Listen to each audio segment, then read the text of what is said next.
Ngoi kim patin dan tinga china dinga tu sa ho an hon ding sa bol ding me hon ding wa si tu sa la lo atha lang sin an bi ho naw bi a wa sa bol le an hon ki panai ta be twa ling ki ma si ke kai le be pa ka hin tu bul pa khot dam khat be khat damo abana tu bunu abana be nu đó là tu lại những cái gì này tên chú căn phun đầu tiên đâu sai ta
ai biết dấu phố nghe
dam sing cái hi này hân phi sing sing y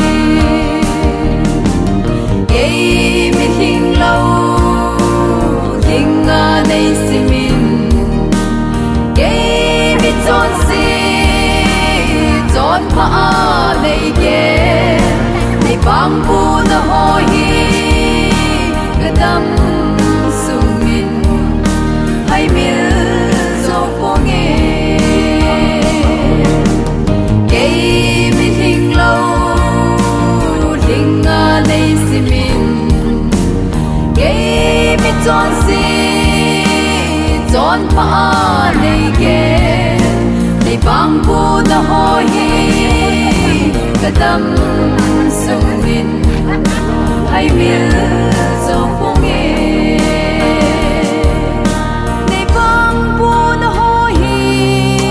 kadam sungin hay mil dòng phố nghe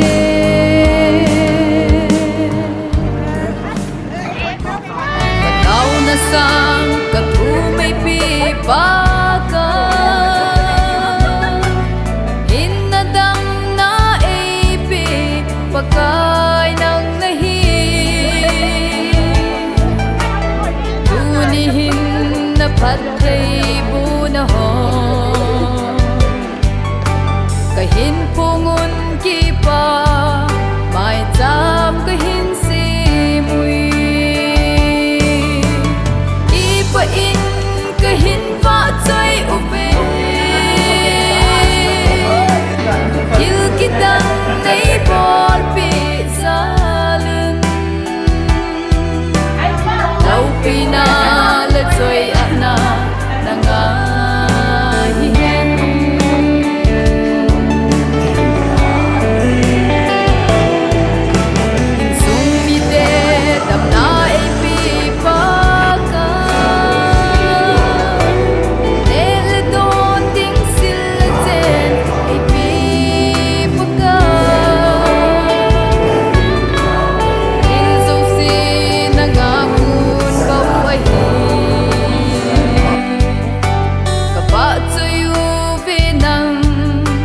kahin thang pa u ve i pa in kahin pa choi u ve ông ki khom mi pi ho zo se bon sawin sun pha ki paw men tamang phat hoi te ho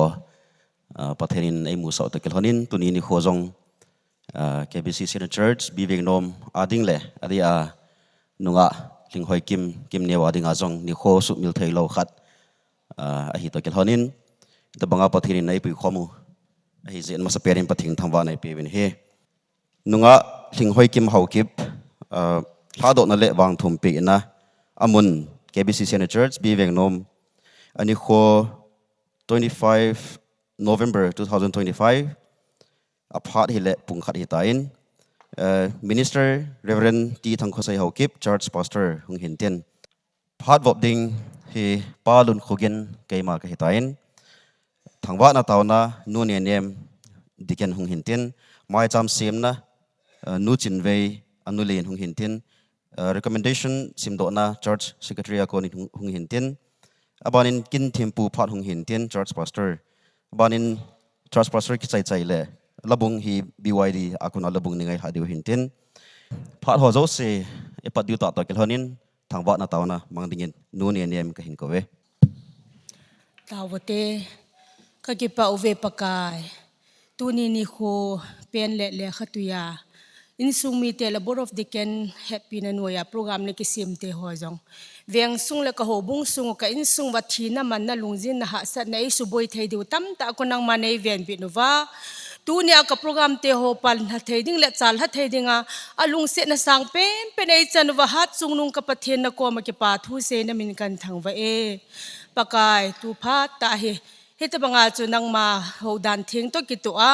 in sung mi te alang alanga pakai kinup to na kitu a pakai program chom cha kan man na diwa nang ma kala wa hung zawin lang minister ding pang nang man him mang chan lang hisiwa hung ding ding do zo se yong pakai na hagawin khat che anang man na umpia na din pia ka program mo apat na achai chan gya na lung sit na hagawa iumpi divintin e ngai lupen hingjing Nazareth Jesus Christa na mintheng panan hinga katao hi amen. Paumen aban an che pe nga lo hitin mai cham sim na nu chin ve anuli na kun ama phat hin pinge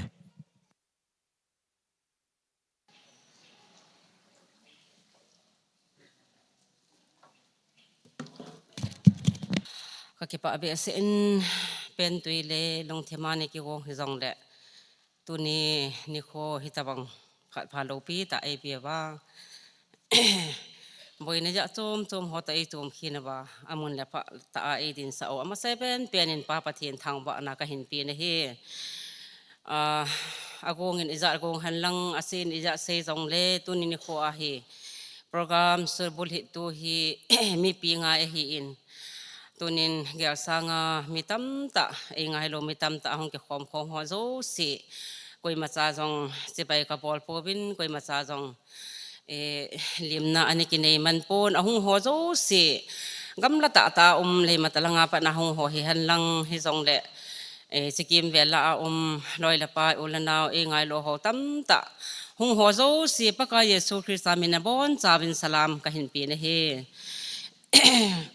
chu ting le tu chung kin hi pe ham abul kilang ki sela sawa sauding a hin hi jong le ki thilung program hin subul hin tu hi charge pasol a hin ato khom pi de kan bon ho a hin amu ho mi ngai lu na zale amu ho lunglit na zalin hitabang program ho hi man thei ding in a hin gon pi wen hi le ho bung ho de kan bon ho zo si chungang ke pa tho ka hin sejin adi sanin zut department ho jong ka soboi le jiang wen ngai lu na nei ta in sa sa wen hele am ho zo si chungan pa ka minin ke pa tho ka se nu te ho zo sin jong mai cham ni siam wen in taw wen cha te ho hi tabang pathin ho dan thinga king nin anei thening in taw wen tunin nu te ho zo si jong pathinin i taw naw ka e mo sa we ti ka he in nu te ho ani taw ho zo si zalin pa pathin ka thang ba kin na he chuting le kin iza sing ting aulet mangin ipi iza se jong lang apati ho aza pasonin panai la api evin adi di in apale zamang ahin apa thang khulon te ho ahin anu pa in lelawa man lo asuma pa asiangon na tha jong asiangon heti chun ke zo hi a in to le akam to beb ka hi in atong atham hi apati ho zo si am ho zo si zala hi hetabang program hi lo heng a heti hi ze in am ho zo se zalong pathin ka thang ban chung wa ki pa tho ka sein mai sam sim ding in thu za se in an ti lo hil du azi chu ezo la khon pha ka nei ta alo ding a hi in ya chu to a hi pha cham cha ki pa tho seina ka hin la ding a hi in aban le ahung gam kon te minlal a u te ho a hin tu ni hin ka chanu hin ho khona ka apan mo na tam jong le lung sir nei te ni sin pe vel lang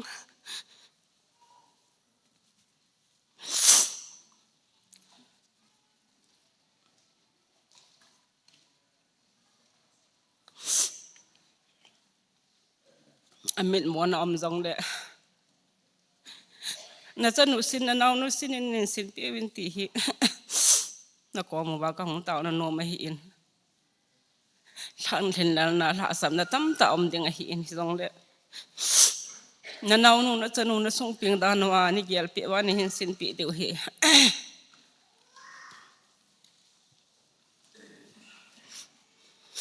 ki so lo ding an asatta hong ki wo ka hin til ro se hi ka gel si le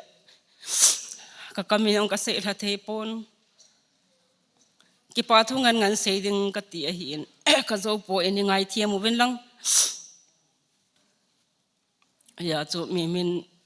min lalin ko te hon ala samna hil tho a ai lo le ลงเสียตาในสินปีเดียวฮีปากายมันนักเห็นเต็มนมเห็นเต็มตัวนี้อปนาฮีนาหัวมีหัวฮีดิ่งไอตาอินตีจำกิมเราตากระเสยจุเห็นเต็มอบานันก็จะหนูกิมเนียว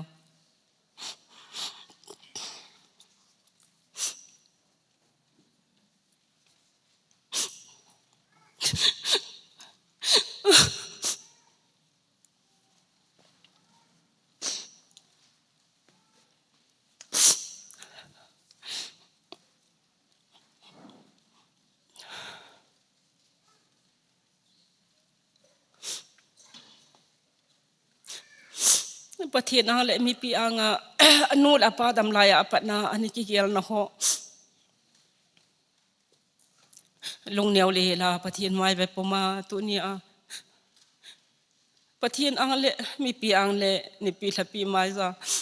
ประเทศมันฮิตบังกินกูนะเห็นเลยหอยก็เก็บปะเละเสียงกินก็จะนูจงตุ่มเบนเก็บปะทุกก็เห็นเสียง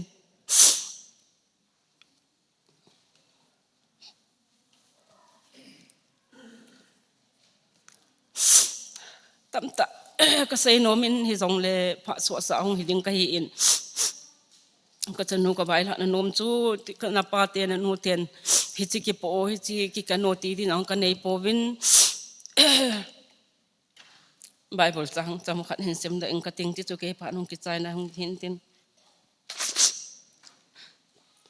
ปะกายจูนะจิงปาฮีนะเจียนานะลีมาปังฮิเจส่วนเตียงนิสานะสังขปนตินจานเตียงทบายนะสัลโปเตปะกายจินทิวซิโจซีอานะดัลโดอินตินนะหินโคจิงจิงนันเตตัวปะตนโซ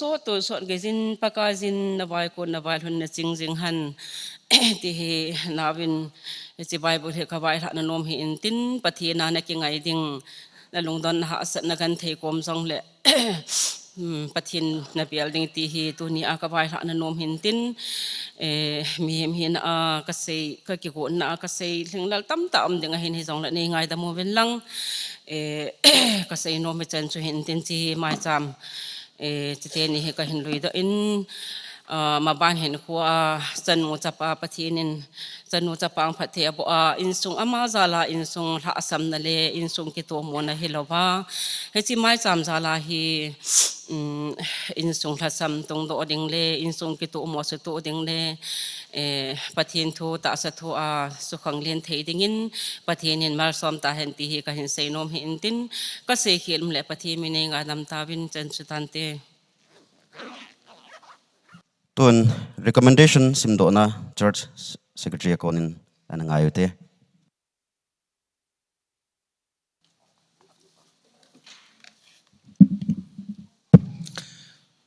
โอบุงเซพันนาสิมโดงกเตคุกี้บัพติสคอนเวนชั่นเซ็นเตอร์จัร์ชบีเวงนมกัมบิดนัมเบอร์8จุจัมพูดิสทริกมณิปูร์โอบุงเซพันนานุงะเอสถึงหอยกิมหกิมฮีอาตโลปากายลลหกิบจันูอขัดจันนาอหินนิสิม31/12/1992กุมินอเปงินจุเลนิสิม21/7/2007นินตาสันตุยลุนาอันนี้จินฮีตุนินิสิม25/11/2025เลสิมนีอาโฮดันทิงาจินีนาอันนี้ดิงาลาดอนักินอหินโฮบุงินอหิมโนดิงอิมากิมูโลจีอินโฮบุงมินินลาดอนัดเลเซพันนาโฮบุงเทเกลินกหิมปีเวปทินินอเมซอนนาพัทเทบุหันลังปีจิงตาหันโฮบุงทะเลงาเรเวนตีทังกุเซโฮกิบจาร์สปาสเตอร์ปาทังตินขุบายเตจาร์สเซเกตรี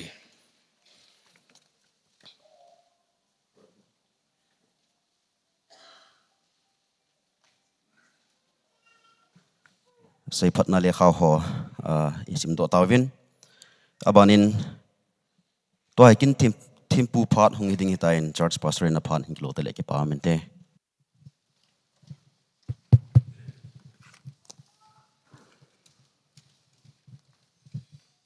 กิปอมกิปอมปะเทนพระประดำในปีจีวินเวลินกินจังปะเทนกันทั้งว่ากินตุนเอากระโซนให้เดียสนุกิมเดียวเห็นสมิเตเห็นจุเลมอลองเตหอยเห็นสุปนาวไงลุ่นนี่องค์การสงฆ์เจ้าสิ อิตาบังกินเทียงบอลเทรินเจบินเวลินปาบุทินทางว่ากินนี่ตัวนี้กินเฮขันคุยงลุได้เห็นจงแล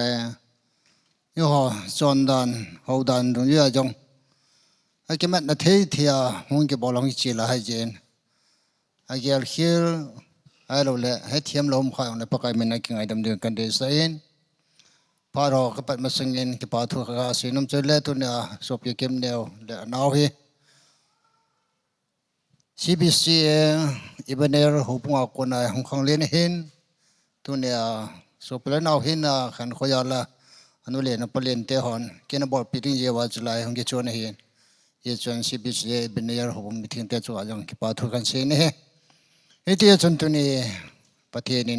พอดำนี้เปียวว่าสนุอินเอาโนเลี้ยงบ่อยเลี้ยงไอ้เกมประเทศนี้ตุยสาคนนู่นแหละปานกอจินเดียหิมปีนู่นแหละปานเบย์เตียหันหลังให้ยองเลยตัวนี้มาประเทศนั้นสินะสตอกแล้วนายองตัดสามีมินดอลลาจินเนที่ถึงอมเตียนให้เบลียนปาประเทศทว่ากินวินไอ้ที่สุนตัวนี้เห็นแต่บางกอลากินอันบ่อนั่นถึงก็เห็นประเทศนี้ก็หูบุญที่เขาละหลานกินเลยประเทศน้องบางทุนปีนับโปรแกรมอินเดียนจีวินไม่บริษัทมันขันซิมกติงติดเข้านะ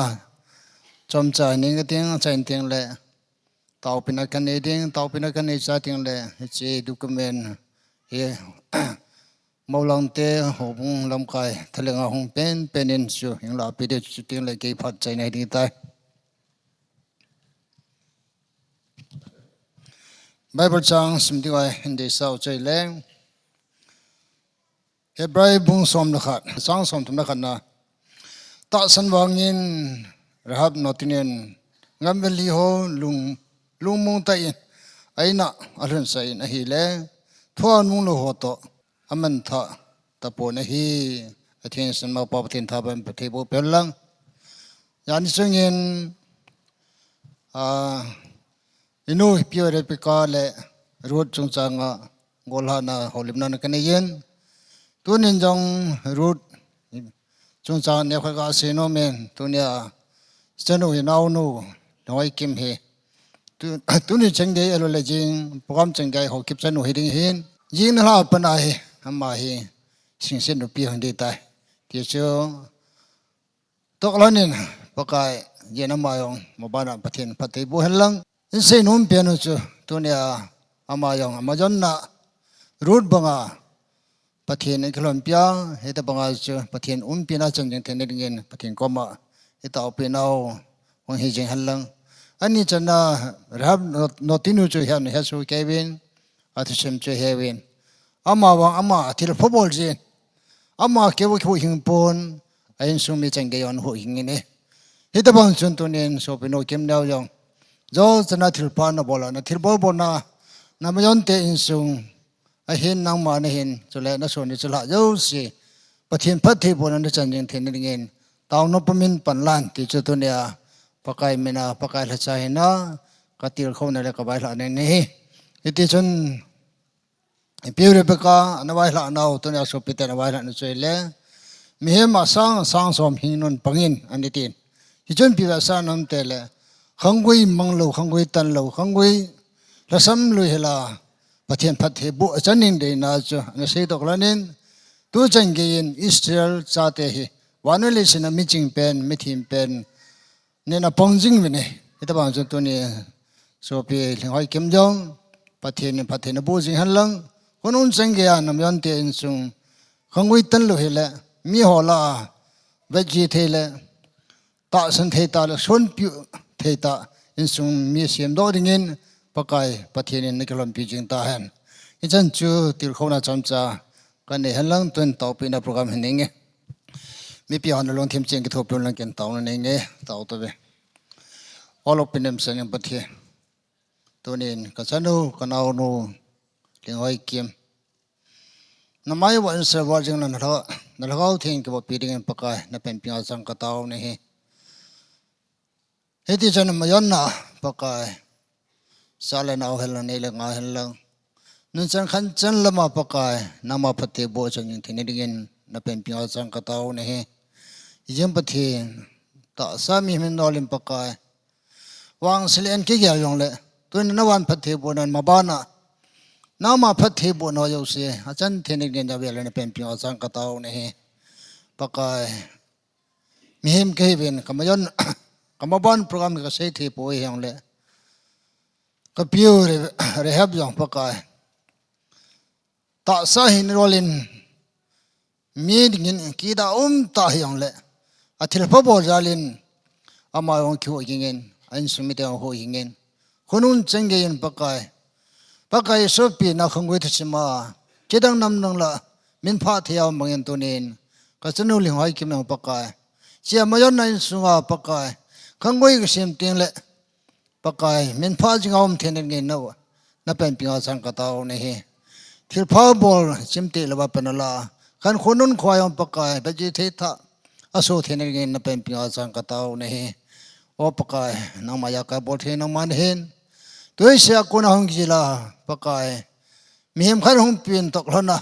ตัวนี้ไอ้คุกสมทุนบอลเจนน้องมันนั่นมันจินะตกแล้วนะยังปากกายเจนี่ที่ดึงน้องมันดำเห็นคนปีเนเบลนมลบก็ทั้งว่าเอติจนปากกายมีมินโรลินวางสตันกี่เกี่ยวยองเละคนนุ่งอ่ะปากกายกับพี่กับผู้เตะใบบอลคนน่ะมินุนนมห่อมีวางพอทุชิมก็ชิมบอกอามายองจอละเอตบังมีขนมสูตรเห็นเงินเอาเวลาในเป็นพิงาสังกตาวนี่เอติจนปากกายมายันน้องมาพัฒน์บุญชนะเอตาจะปากกายหัวบุ้งสงายเห็นหัวสงายเห็นปากกายเอ็นสงายเห็นปากกายเอตาจะเมนูหล่อหิงตาห้องสูตรเห็นเงินเอาเวลาในเป็นพิงาสังกตาวนี่เอติจนตัวนี้พอดำในปีนเอาบานาอย่างปากกายนั่นเราเป็นอะไรเงินเละน้องมาก็ช่วยสร้างเบสเห็นเดวินมาบ้านโปรแกรมมาเยอะสิน้องมาขดเทียงกันหลังอินนั่นลุงเส้นนั่นเอาทิ้งปากกายมาบ้านโปรแกรมหัวชีจอมจิงเทียน้องมาลูปินายินตบสร้างมิงเทนินนับเป็นพิงอาจารย์เวลกองตาวนี่เอติจนตัวนี้มาบุหลานะกินหัวอารมณ์เห็นบ้านยังปากกายมาย้อนนะน้ำมาเป็นเปียจันยิงเทียนเดชนี่เอจันเลนินปากกายไม่จำดังกายเห็นจุเลจีสายเห็นเอจันชิมินจิมไม่จำมินน้องมันก็ปูปราไม่จำนัวไม่จำที่หากิมน้ำตุยนยานาลุงเฮียพัดเทนบูบังอินตุนินจิไม่จำก็จะนูกันเอานูหากิมมาดิงาน้ำมาพัดเทบุนไม่จำอยู่ตัวเห็นที่ยังนักนักกันหลานนี่ที่จันนาลุงเส้นวางบุญตัวจันพัดดำในปีนสุงานมันลบก็ทั้งว่ามาบ้านปากกายเห็นคลุ้มแกเห็นนิ่งเลยปากกายมีนูโลเห็นดิ่งเดชนะตัวนี้นวางบุญง่ายใจในปากกายสุขสิสามีเราคงตาวเฮ้อาเมนตัวเก็บเอาเมนจันจูตาวเป็นโปรแกรมขันเสียงลังตัวในบ้านนี้โอ้มุทเขียลาคนเอาหงเจโซปินูหัวดันทิ้งอ่ะจีเนที่ไหนที่เฮ็ดจีนั่นแหละลาโรนะจีเลขาให้ปีโรนันนี่ปีเป็นทิ้งจุดนี้เลยเก็บปัดใจในตันทีเก็บเอาเมอาบานนั้นเจ็บไปงาลุตินระบุงคนใน BYD เตหอยระบุงหินสาวินติน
na hobung le na ngai chengen minu lo thing ding ka hin thlawi ti chu khang lai te hon sei thoi lawa sa thoa a hin sa do hin amo khang lai te ho zo se chung a ki pa thui se in he abana he holim na ho abana hong ki tol ding hi tain chi ma sanga hin thil khat na bol hi tin tunia mo thado te ho le ahong kon te ho mo lang te ho ani tin do so hi tin ama sa in mo nu lang te ho in sung mi te ho khat be lung se te in hung tin do pi le chon ki pa min te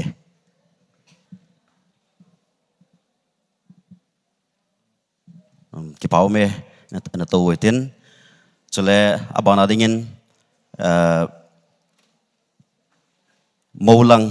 tunia mo pu ya hung te ho lung se te in khat be hung tin do le chon ki pa min te ki pau me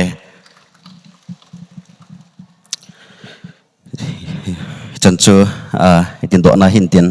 abana holim na ban banin na ki to lo hitin ama sa pena dingin hichalai hobung te ho phat hung hin tin chi hobung ki chai chai le CBCA Ebenezer Church akona pa lumen hawin phat hung kila pai pai dingin tim la ken nei pakai phai pa josen ki pam the jingin tuni ni kho hin pathini tawnop te ho sangwin tuna isu pinu naw nu nunga thing hoi kim neo tha do na ringa program in gun te ho twa hi aphat te ho muthia program to panthem jiwin amsa pe pa pathin thangwana pi win he ki pam the jingin nunga thing hoi kim newin hitabang kin lo pita ani na dinga hobung ta sanna hin ne ya slai muna bolding a hin gu na hen hobung ya ki ngai tu in a ki yer khomin ki pam the jingin hita hi ta san ta le hobung jem hoidinga lungya nei ji in hobungin achunga ki pa thu ki sei ne he ama thu sim ho hi ayu ting le anui langa ha ban na in ngai deu hi in kin ha seida tangkatin ato na tham na ji in zani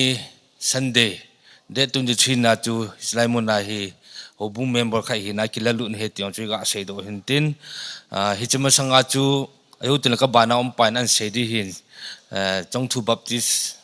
Association amo hobung a ko na hung hi in amo jang ki pa ta im phar pi ji mi amo chunga jang ki pa thu velin sei ki ne he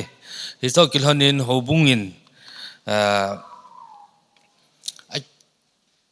ka sei num pi no chu pathinin no pi jingin tin mi nu lo lung hi ta han ti chu hobung mina e vai la naw hin tin kum bula ikilo na bongin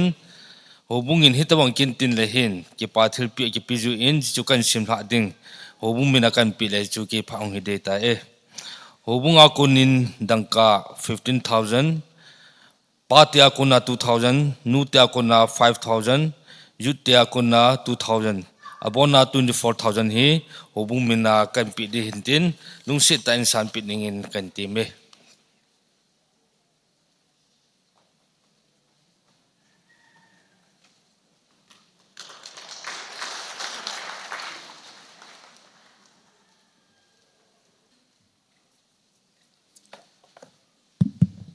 masan hitabang phat pha damna e piwa hingsing pathin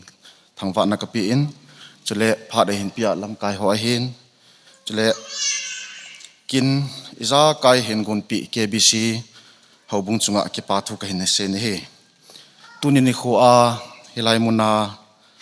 nunga kimneu gol ha na nei hi pathin thil gunin kala in BYF member lui khat a hi na in thilpi neu cha ka hin pi no movin a ki chin jing ding a ki la kang pi lo ding in bible khat le memento khat BYF minin ka hin pi no movin chule hobung ho jong hi ki gung wa hi in bizanga gambi consultative meeting anu ding chu khusinga mithina ja Ebenezer a hin chun la ule hobung lam kai ho hi buil hadan hita in pastor pa in hin gan sina dung zuin belsa khat hobung mina ka hin pi di wahin BYF lam kai ka to khom pi nautenin langa hin choi thil pi ho hin choi in tin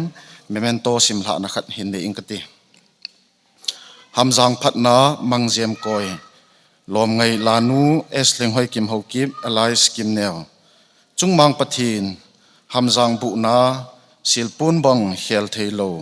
ichung pathin zanggop de anglai koi din thim thu nang bang kilamin thong hung hlungi chun lezo hlaula ki pa inti wangkhu laizon chengin lamang pa in jang phulwa bang kali muve hamzang phan laigilga phan na sa hen phungul umi bel thedin na salhan hen lungkhat zaitha pheipung je khom jing hlonin damlai nit nom tangkhu huili bang chan lungtup singsung hin musul hantan 25th phalha 2025 BYF Ebenezer hichi Ebenezer BYF le hobung mina ka hin pi do le ki ho phat chan chu hiding iti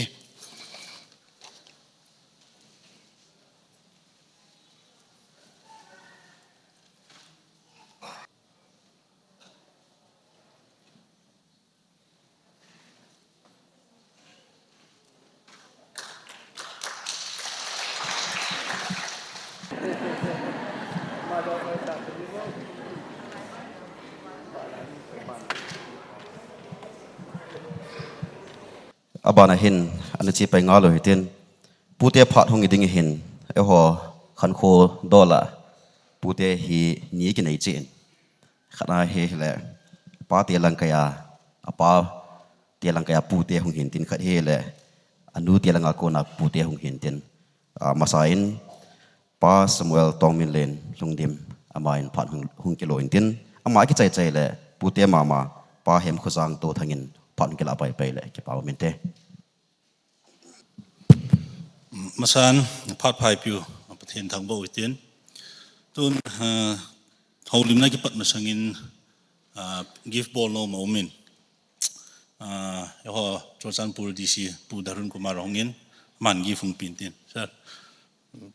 kindly come and present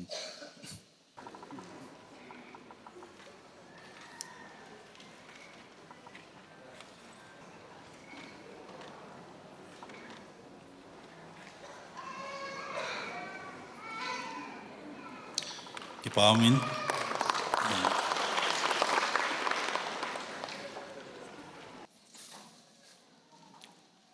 tuni nunga linghoi kim hla do na lewang thung pi nikina masapena ke kong din do na ji in saing gatin ma hi apat aiwa thupong pan wen seitan apa dinga pute ke hi apa hi ke dingas ko kailal hi anu hi kanila alin pe ne hin tun kanite khat cha dam ta povin tua hi ke ko hung din lo ne he le kapalin pen pangul khulun ngom ta pon an lung dim hin abana pa pungul kho ngom ta pon abana hi ke pa hin reverend an lung dim hin ke sia pastor ni hin hung ding ding lom nong chu ka hin ama hi tun kang pu pia umin ka chu ke ko hung din hin ti chu kong ki mat naw kong ki nei naw ka hin se ka hin pon do hin chu le ma hi thing ten ki sei le ki ho ama jong hi ni mu kha lo mai the hin mu jong ei mu kha pon tin phaya ki chi wang chun gam pa ma le kha sim ngan ki hi le mun chom chom ma ki hi le ni ki he tu pon hin ama linghoi ki ma pa chu pa le nu se le ki he nu hin yo dinga chu ka jin ki hitan wang sinum te ma ni ngom pon chu sim gale tol hi to chu sim ki sei le lungsi lungum ta hin tuni hi ki pani ho hin ma jinei na jing kha do na kin hin chu si hi lo le hasit ne ma cha sei putin ki ho hi lungdim hi ji chun pute apa pute ki hi ta ji chun tam khat dong choni ki gam thajap min ain ko te asu pi ho yong ani ki kani heman povin ke ho hin chapang langjap ki tan ipi jong le custom nei te hi vin yung ki hol do tho in ke yong hi gin chat lo be เองเล็บเอ็มเลปูผู้เล่นจะมาอินฮอลดอเห็นตุนยาก็กิมูโตเฮมาสเปนฮิจิงินใช่ดิงอาจุนก็ใช่บางส่วนคัสตอมเนี่ยกิฮิจินคุยมากิจามเทียปนคุยมากิเชลเทียปนไอ้ปันนั่นดิลอมุมจีหินยาจูถนนตาอาจุเล่กิปาตาก็หุ่นปันนู่หินแกว่าจุก็ใช่นมจูอินกุเตหินอันนุ่งสังเตมาลังเตยองเล่ปูเตป้าปูเตกิฮิจิจุนกิเฮจิกิเฮตูจิงวิจินอีกิมัดจิงดิวหินจิจูกุยมากิขันเทยงฮิปูวินตุนียอากิลหานะจิงฮิตาจิจุนอามายงกระจาตัวบาลเลนตงหินกิปาปิโอมินอร่อยปาดิงฮีกางผู้ปีหลังหัวไซคุลหอยหลอนนะไซคุลหลังหัวเฮติวินพายกิปาโอมินมอปายองหันหลังกิมุเลจุนกิปามดีหินก็ใช่นมเป็นอุจปูเตะป้าปูเตหินจาลาจุยเลยรุ่นนั้นดิ้งจีนดิ้งมุนะองวางพันหลังจุเล่ประเทศนี้ประเทศนี้หินโบจิงินตินเงินเทนะหาสุดนะจีนนี้นักกิจการจูจิงดิ้งหินหัวหิกิเปลเทโลหินจีจุนปังหานินหลังโทหานินหลังจุเล่แค่คนพูดเตียนวางกันถุงปีน่าจุยหิเลยองวางพันหลังนั่นแหละตัวน่าจงมาซาจิงินหลังซาจงหินในหินหลังจุเล่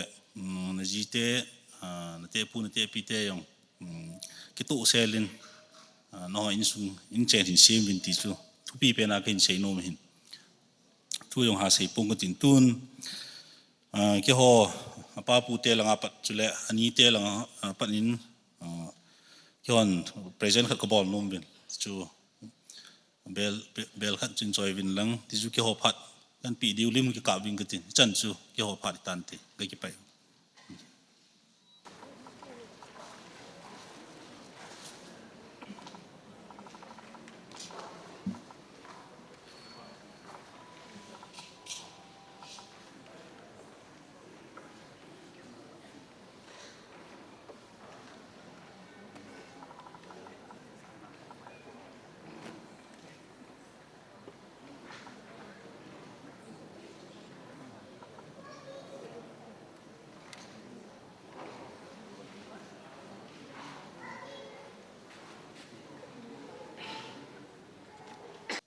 Kalau abanin pahem kuzang kim newa dengan apu aman part kita apa apa kita lagi paham te.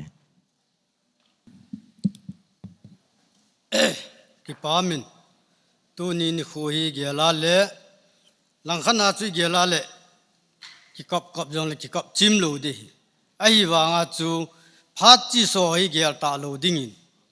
malam min ku pa zo hi iti hin ku ko mandam ti pa zo hi kipan hin khu zo hi mong dinga ma sapena ka tunu kim neu kan ti ma sa nin tin ama hi ti le ke chunga kyo in sunga da ta pen a hi in ka u lai chin ama chu kyo in sunga da ta pen hi in ama cha chu hi in tu ni hin ka gela le ki paum ka sa in ling vai nunga ha sam nunga atil kho ding le asukhang ding le apui hoi ding awan naw ai lawal anu le na palin ai lawal hobung lam kai ho hi chan ge ya ka tunu lo pi ta na bol hi ka ke pa in na chung che wa ki pa thu kan si ne ye chon tu ni hin ka tunu hi na kieng nei na wang pha in nang ham phan lang chal naw yong tam ta ne in nang le si chunga hi ki pa nei hoya ham tele amma sa pena pathina king up do hi pathina king up na ba na chu ep boardam tal iji lung holding ite lung holding iji yung ko ndo na chu kam ti gel do ma sa na nga yin he mi kim khanin aji hung ko ndo na gel wa ji se tu pi ta bolwa anu apa don wa ko yong miem tam ta om he hi chi chu hi lo ding in tu na ji sa nga na ji pa hung ko ndo na chu na te pi yong chu ka te pi yong na ti lo ding na nu ta bang na pi na nu ta bang na gela na pa yong chu na pi na pa ta bang na gela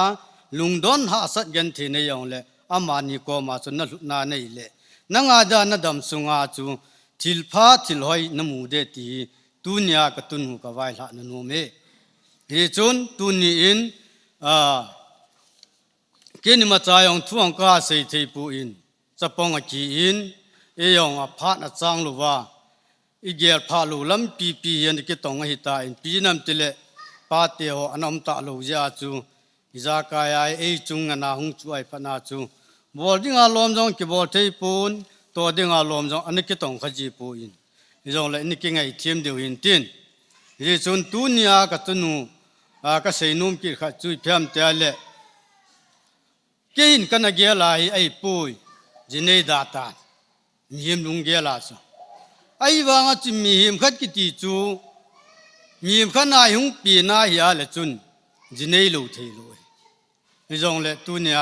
จินเนดิ่งลุงไอเกลาจูอินฟอลจุนก็เกลาเลอิมาเตโซทุเชกิทอเลอิมายูสีหิกลุงอาหุงกิลังกลุงยองอเลงินป้ายองก็เก็บไปที่จงเลยตุนายตบังอาปัจจินินดำนาอภิอาตุนายตบังอาปัจจินโลปีนะอภุนดาอนุอปาไอลวาเลอนุเลนะปะเลนอวันนาหูบุมีอสูปีจานามขัดตุนายอามาจาลาอามันไอใจสังจาลุนจงกตุนูจงยองก็เก็บไปเนอามาจงเก็บปาทุกพงอินเจจุนทิลโจเสปัจจินินปัจเทนบุญตินอับรามปัจเทบูบังอานังยองปัจจินปัจเทนบุญตินปัจเจนินสมัยละโกบังอินนังจงนักโกจิงตินในอินเจนนลูเจนขังอินตินสุมละไปนบมินตินมิมละจังนบมินตินตูน่าฮิจิฮอโจสิดิงจุนเตส่วนโซออติบังอินโซอขันนันโนปีอินกัตินฮิจิจูปัจเจกบุนัใจในอินตินอปีอินจงปูนเวขันหินเวปีอินตินฮิจิจูเกยตูนีก็บอกเทยตบอินตินตูน่ะปีหงอินติน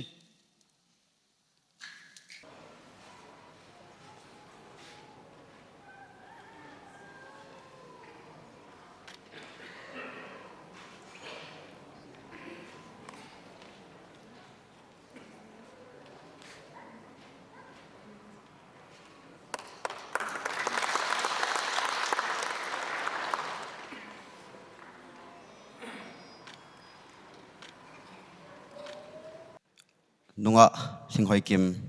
มเนวินตุนยากินในนุยินเขาลิมนับพัดหังกิลาเลยกี่ปาเมนเต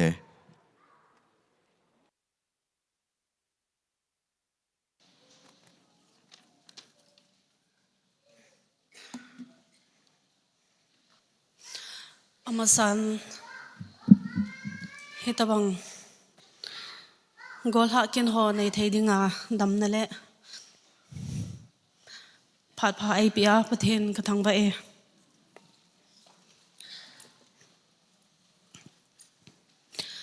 ตุนีไงลุดนั่นไอตา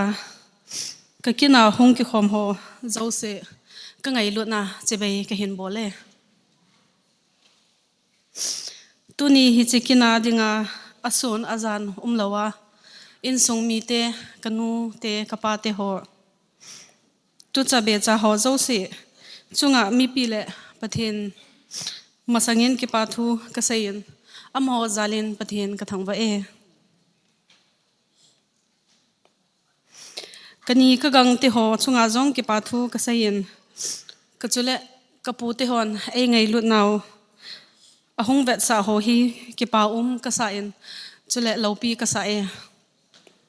อมหอจาลินจงกิปาทูกษัยประเทศกระทังว่าจุเละก็ได้บางอินอนาทัศน์ไทยฮิจงเลง CBCA B Ebenezer Youth ลาจง member ทิ้งเซนอินกันอุมินอามาโฮ member กันฮิสุงาไอนักโขสาววินอามาโฮจาลินจงปะทินกระทังว่าจุเละตูเป็ดนะกะฮบุง KBC Center Church B เวงนุมฮอน member ขัดฮินาทิ้งเซตนะวังทงปีนั่นแหละถ้าโดนนักกินหัวไอ้มันปีอุวาสุเล่ยุดจันคอมปีหอนพัตตาเล่กิโลมตา decoration หัวฮิเห็นละเจละสาหัวฮิจงเล่ตู้จันนะไงลุนนั่นไอ้ตาไอ้บอยปุยจิงจาลุนนัจุงเจียววะกิปาทูกษัยนประเทศนินพัดเทนโบเจียวเห็น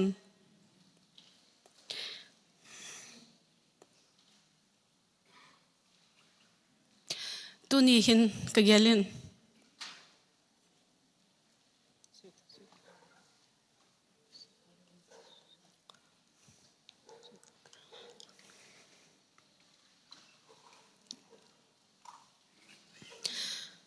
ka pena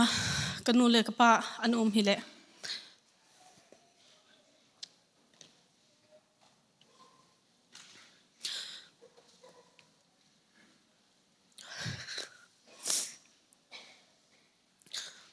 aki pa handing dan ka gelin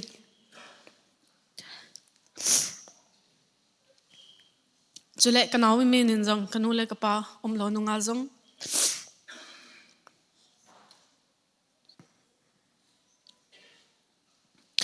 kazinay na dinga ay nag up gel kho pe dan ho kalunga akilangin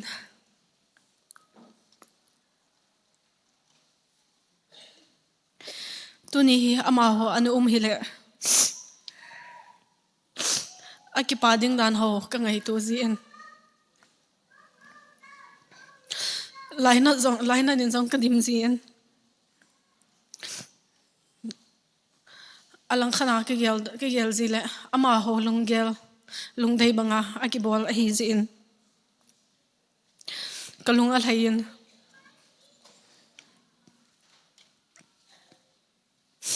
tuak awum cheng kanule kapate ho in kapena kanule kapa chule kanau pa gel do lo na dinga ding khoma ngai lu na hling sela lo pi ta keng nei na dinga tha do na le wang thum pi na kin ahin gonova hobung mi loile pai pile pu nile gang zo se ihung ki khop khomo hi talo ngai lu cheng jong a thau mongin te tin ke gele ka kin lo then na dinga hung ke sala bridesmaid ho a hi in mun chom a ei hung hlat pe kaloi ka pai ho a hi in chuta le mun chom a ei hin tau pi le ei hil til khau jing zo se jong amin che in phazo hi zong leng ama ho zalin pathin ka thangwa in chule kaumna tu to akomna KWS puni le KWS puni chunga zong ama ha wanjang kilomta a hin bai ha jiwin ama ho chunga zong ki pathu ka hin phonge tuni hin kai dinga ki pathu sei chim thei loading ka sei so zo loading a hi in he zong le ki pathu ka sei dinga lom ka sei kha lo zong ding a hin hi chi ho chu thlasam je a ka sei kha lo hin tin ka ki pa lo je hi po in ka ki pa e ti chu aina he pe so ke ding win ka hung taw we tu nun tu man zong le pathen cha e hi naw iki ngai lut naw iki kho sa naw jing han lang pathen en hobung mi hi han lang iki loi khom naw department chom hi zong le pathe ei bo hen ka ki pa e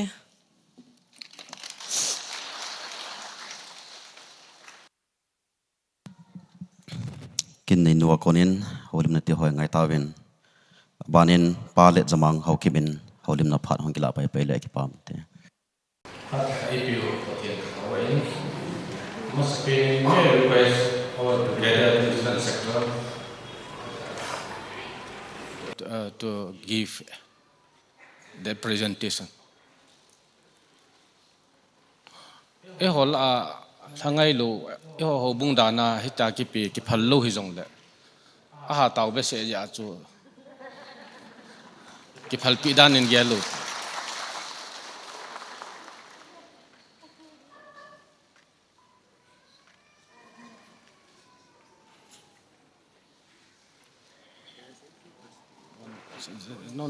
no if you want to say so later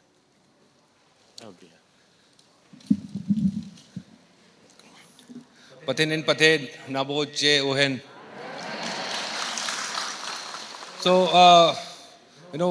Pul Edzamang Hawkip Honorable MLA called me to invite, so I could not say no to him. He does such a great work. I remember when Henglep was cut off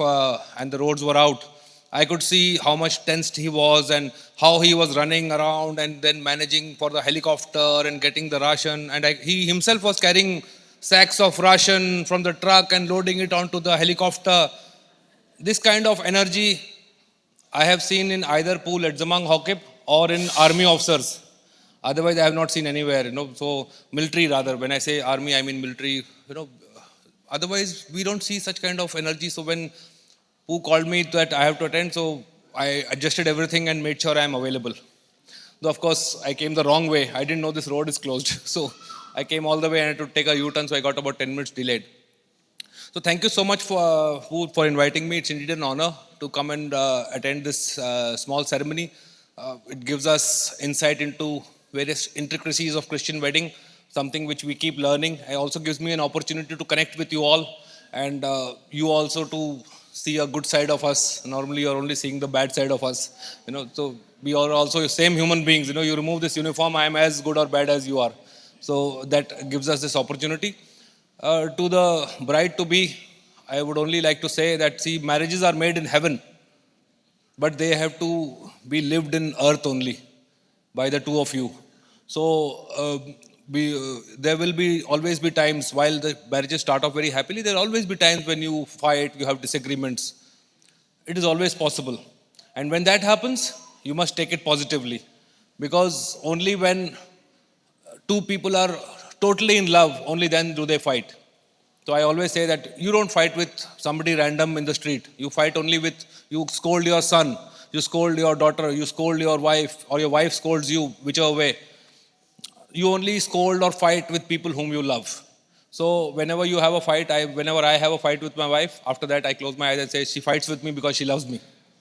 So, and the second thing which we always follow, I was saying a couple of days back also, never go to sleep with a fight on. Whatever the sun sets, days get over, the fight finishes. And next day is a new morning, totally forget about it. My wife initially used to say, how can you just forget? Yesterday night you were yelling at me. So I say, that's how it works, It has worked. I've been married 20 years plus, so it has worked. So I'm sure it will work for you also. That is my second advice to you, that never sleep with a fight on. The third thing is that whenever we find faults with each other, it's a tendency.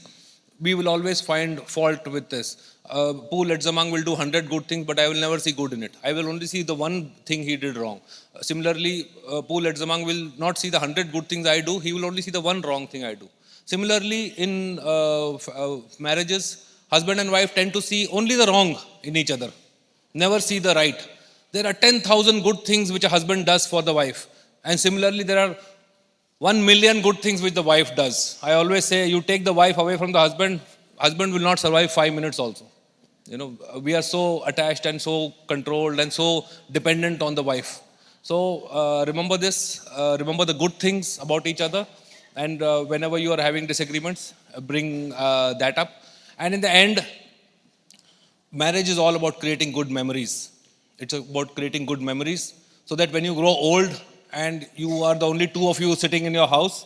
you will remember all those 40, 50 years of marriage that you have spent with each other, and you will be happy and you can think about all the good things. So every day as you cross, keep collecting good memories. Sometimes you must write it down and put it in a box. And one day open that box and all those good memory chits will come out and you will remember all those good days. With that, thank you so much for inviting us, Pu Ledzamang. We are so grateful that, and honored to stand here and speak to all of you. Really grateful. God bless you all and God bless the newly bride. Thank you so much. Thank you. Thank you so much. I can take leave? Yes. Thank you so much. Thank you. Thank you so much, Pu Prasanji, for the wonderful encouragement speech. SP Pajong Ahongin, give a ball Pacha who Boki who kin kapi dinga Adal Haitana, Zo Kihanalekin Kimnel Petang. Tuni itu changu tam ta am jong le. Chuba wang thum pi na thu chang. Wang thum pi na niu nei pi vin tia ko na kat jong kitat lo.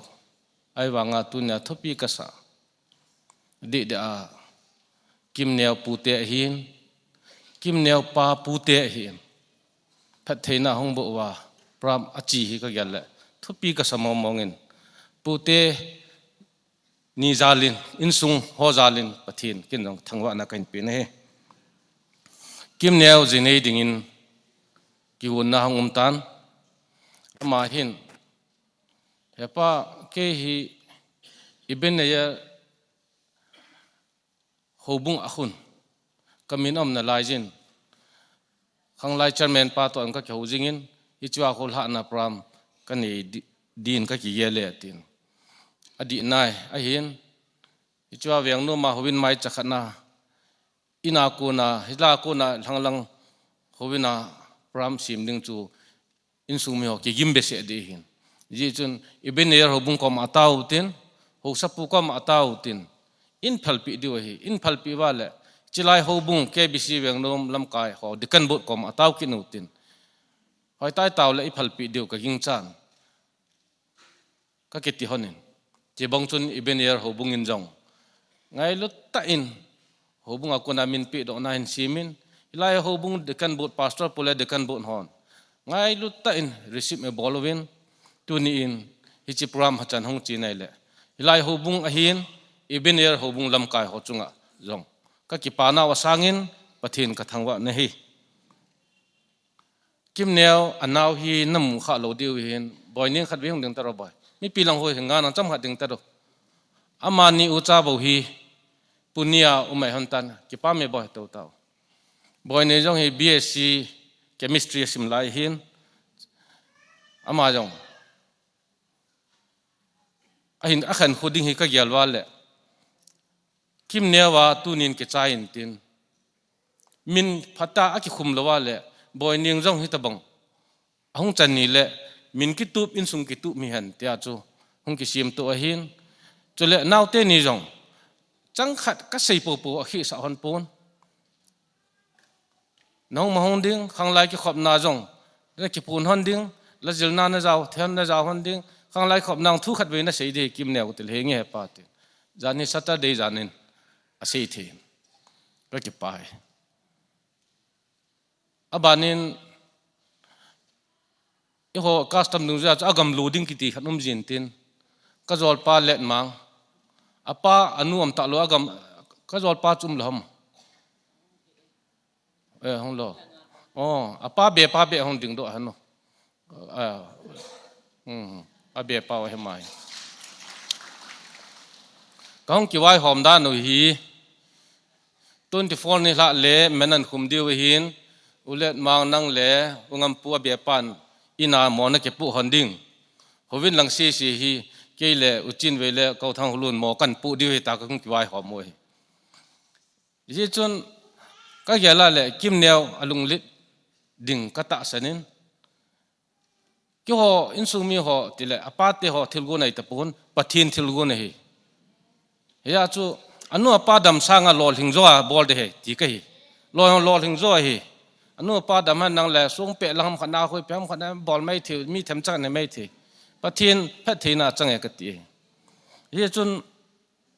de dia khuga da ma liso na dinga ka sei pon khuga da ma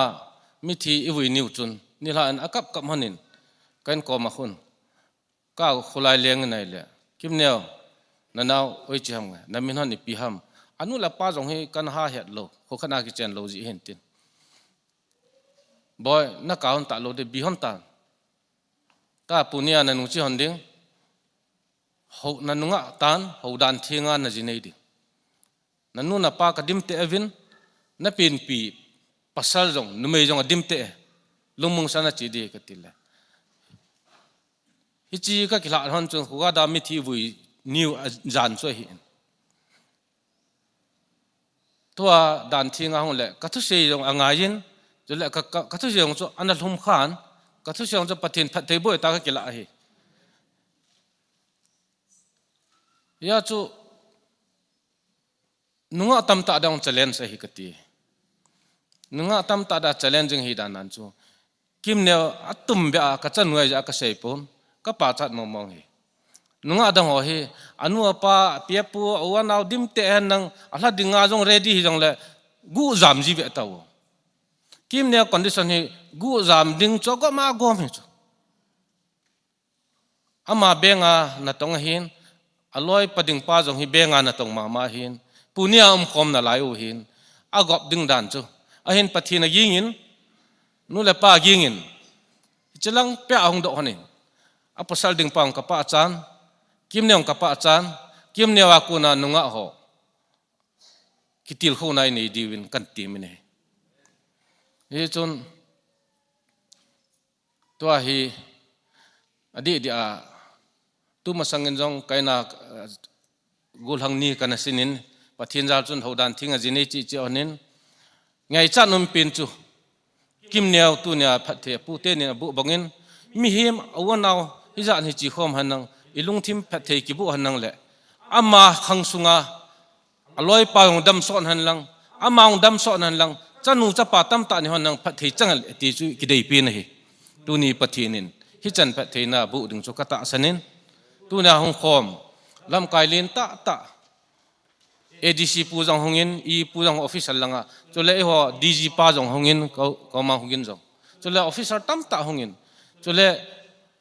ade da ho na tong ho KBC general secretary pule secretary dang tam pi jong hongin hitama ho na tong tam ta honga pile pu tam ta honga officer tam ta honga mi kim chan ho sa upa lam kai upa ho hichi hi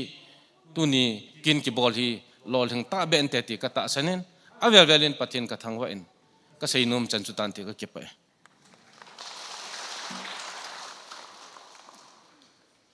pales abanga konin jong tuni ilha nu ading ki hilowin khanglai te ho ading in jong epe ham kitil khona theita tu chang esai do pi theon holim da hin ya palet zamang hin chale masanga hoi hin bon chau chunga ki pa thu ka hin sein abana hin ki pa thu seina hong hiding hitain ki pa thu seina hi pa ps thangkholun aman phan hin kila intin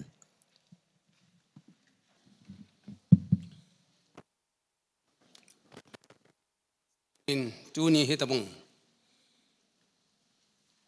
kin theng ki pa ta lo pi ta e bol do sa pau e ngai lu pau ha chung nong pin pathin kan thang wei ani chanan tu ni hetabang kin thinga sa helanga za ta ki pam ta e ngai lo ho jo si na bon chang chung pa kai min ki pa thu kan seyen kin jong in sunga mi pa khat hinan ka ngai lu nau jisu christam salam kan bor so ke vin he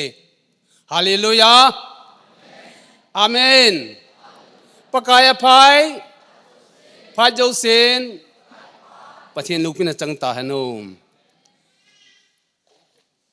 kei masanga seiding alom sen sei tawin tuna ke kin khat bol ding a chu hung do ke hin e tu ni hin asei ma son an sei bong win I ho he ka khan ho nei te pathinin khan ho hai ta phata ta e pi wa hin tu ni hin e ne neu apa pu te yang phathi hong bo win ama pu te yang phathi hong bo win ke pam he jing na chung chunin tunin pasar pu in devern pu in pathin hinga khang sunga pathia chenerin jang taw nang anmen pi ta in tuni hin hoi lang ong do tirong tunia ki pathil pi neu cha bol lwa kho thil pha bol na neu cha kan nei do hin chiring a hin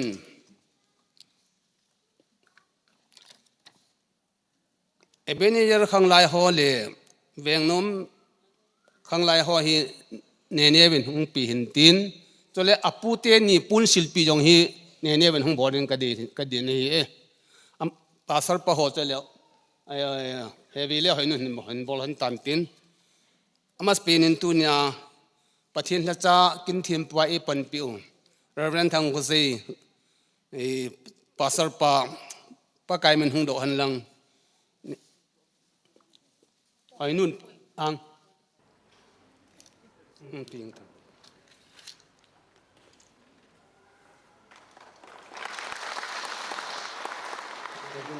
abanin tu na vai homa ki tup ta e bol piung pa hegin diken amanyong un kan silpile ke paminte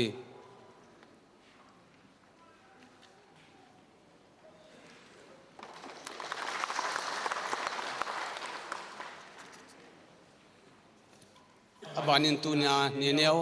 apa apu pu samar tomin thang tomin lein lungdim lungse tan han lang ne ban point na hun silpo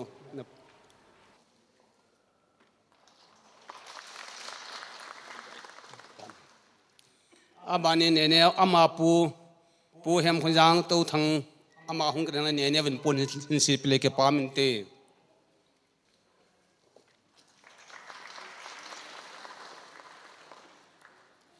abana dingin manager ho bung ho khang lai ho khat le ho bung lam kai ho khat nung se tan hung do dim pakai min kan ko vin he chi chu khang lai ho na chi ho bung ho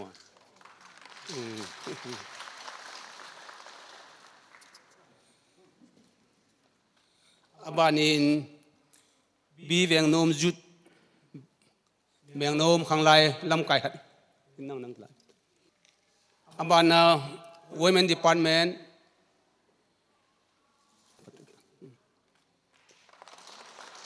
abana men department men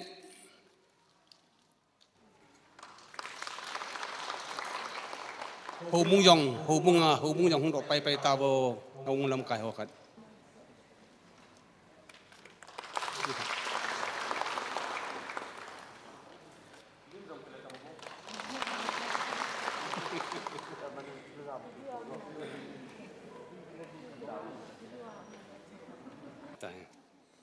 asai na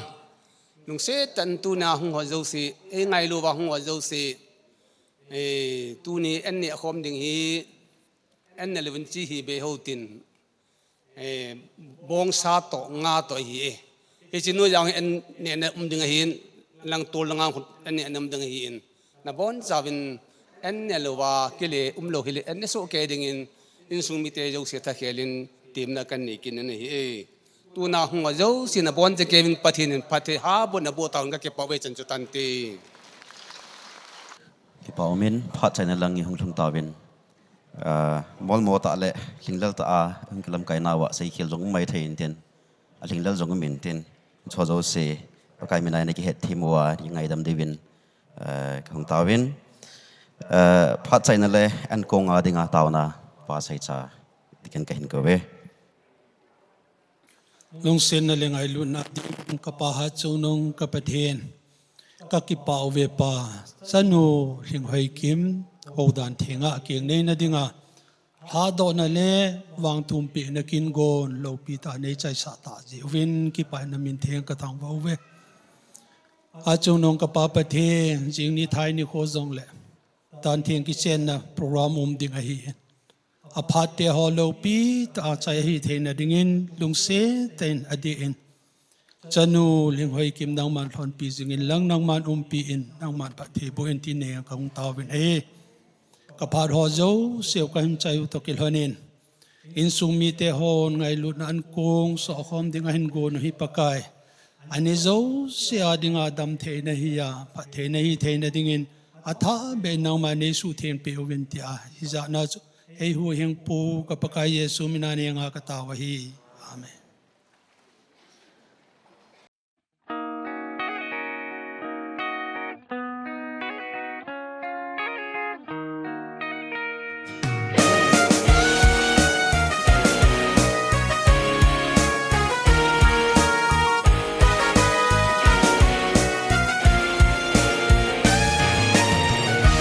pakai ke dingin apa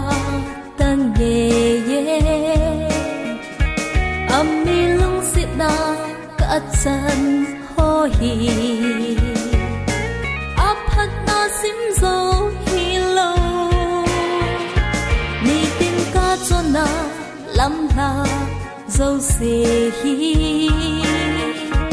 na mid in the bed hi zing zing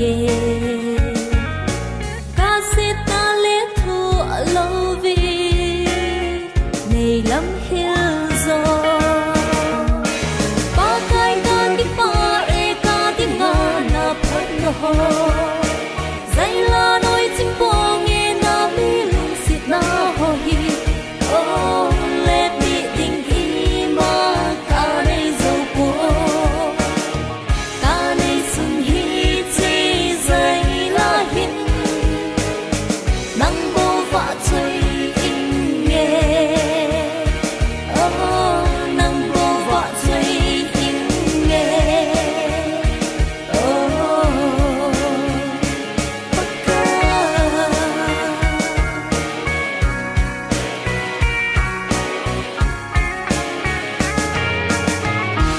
pakai ke dingin apa tanye ipa in la tha nang din sange la ming nghe nang ba chai na yêu ngồi lệ bông giờ thì san sangin zo amma va chai hi allo bizo al ha cha ten va chai u i leng pau chu pa kai da ki pa e ka ti na na phat na ho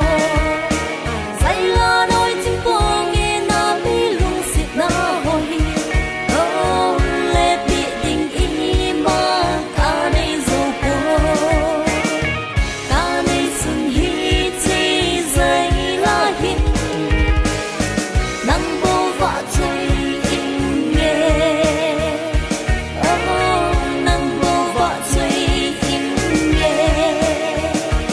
oh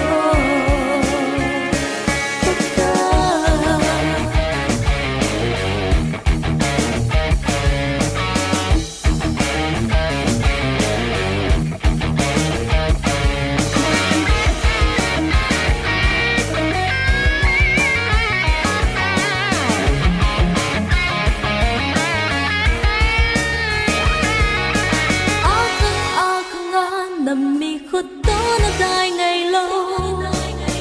nó hơi na lệ na phật na ho kia xây chưa thấy lâu đi thêm cứ suốt thêm đen suốt chim lâu tiếng na phật na ho say là ôi thêm tên ôi chim lâu tiếng ba cái na cái ba e ca tiếng na phật na ho say la nói chim po nghe na mi lung sit na ho hi oh le bi ding i ma ka nei zo ko ka nei sun hi chi zai la hin nang bo va chai in nghe oh nang bo va chai in nghe oh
Gai na min thing lâu pi ka hi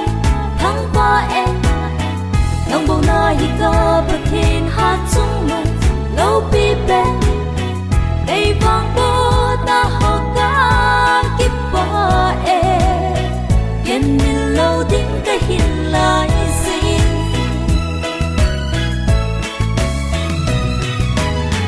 pa kai chu ka lam mu tim ma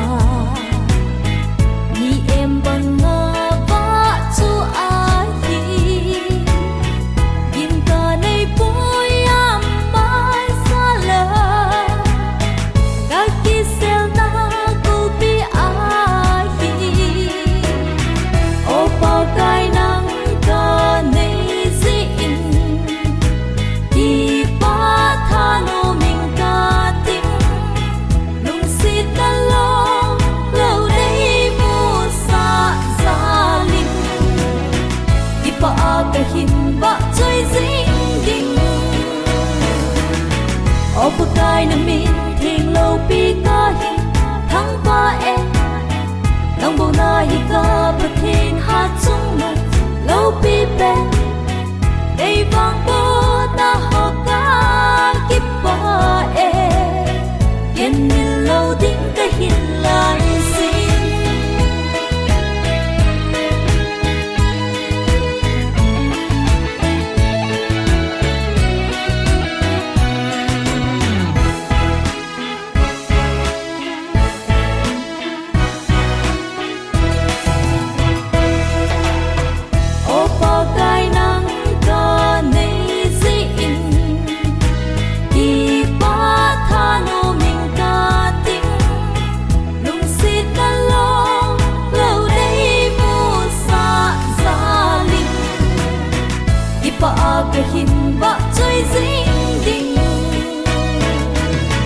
Opa kai na min thing lo pi ka hi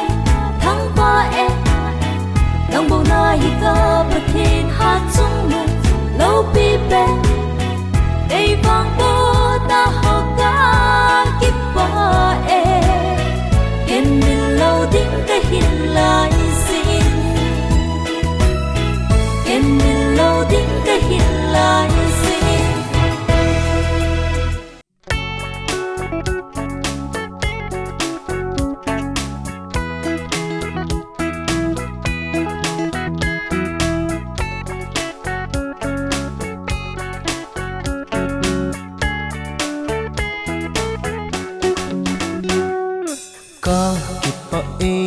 pakai ti bukima nei sem ze na min ka thang ba henu he pati ding ka nei ze in na min ka thang ba na min ka choya ni ka ki pa ta nge ze ka ki pa ta nge ze o pakai namin ka thang va namin choi ani nge namin sei choi le nge ka dam sungin